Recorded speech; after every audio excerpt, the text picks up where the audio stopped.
Yes, people, this is AgroBuds. Label is not on it yet, but this is a liquid fertilizer for vegetables, melons, even tree crops. Very effective, very powerful. It was made by yours truly, who's a soil scientist trained in the United States. And there are some cherries. Very, very good fruit. It is one of the fruits with the highest vitamin C content, cherries. So plant some by your place. Okay, keep the fire burning. So today I just want to talk a little bit about the fact that people in this country are not serious about their food security. For the most part, what you have is a situation where when it is convenient to them, you will hear different people from the Ministry of Education of Agriculture come in and use big words and terms that are in style and season. Things like sustainable development. They like these words. Value added. So they are seasons. And I think it has to do with the time they get their funding. So they'll get funding to focus on different things and they will start talking about those things. Food security.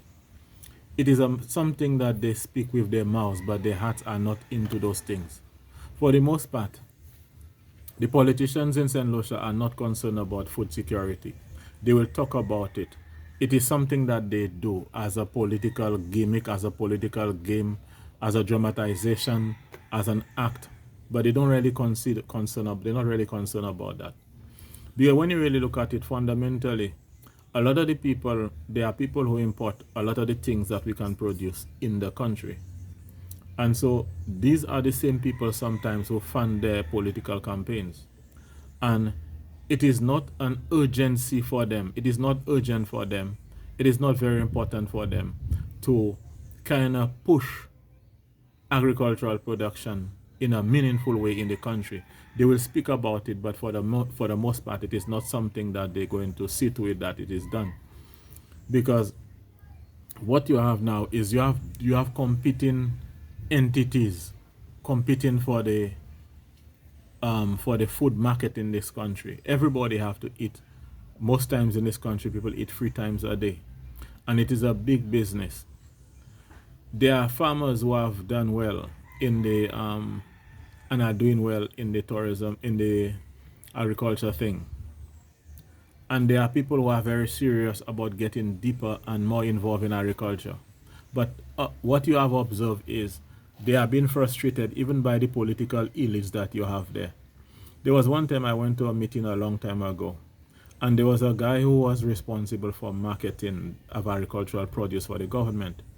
And the guy is telling the farmers, actually he did that in different communities of St. Lucia. He's telling the farmers that they are to be blamed because when they plant their produce, they do not let the extension officers know what they plant.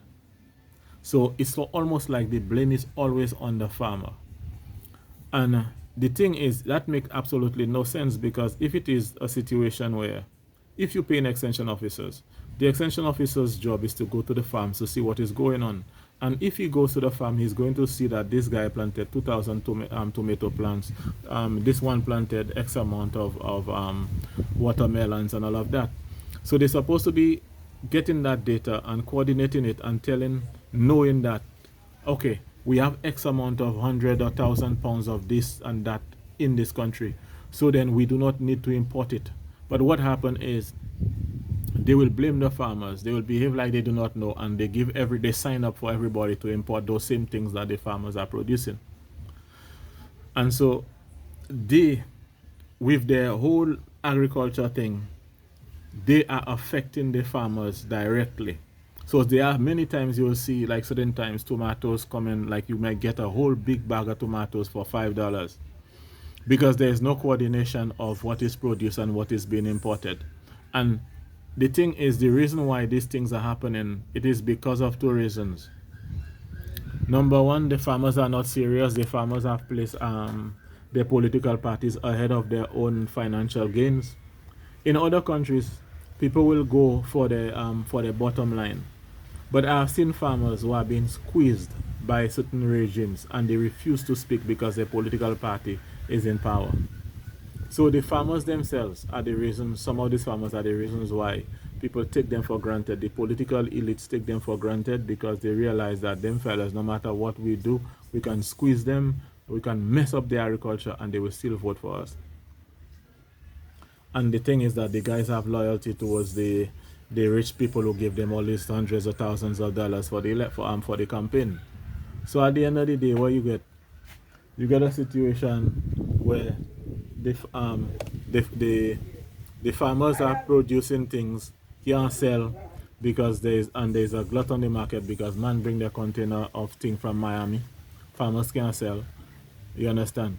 And the other thing is certain man turning a blind eye because they have to satisfy the fellas who have the big supermarkets and the fellas who bring the thing from Miami.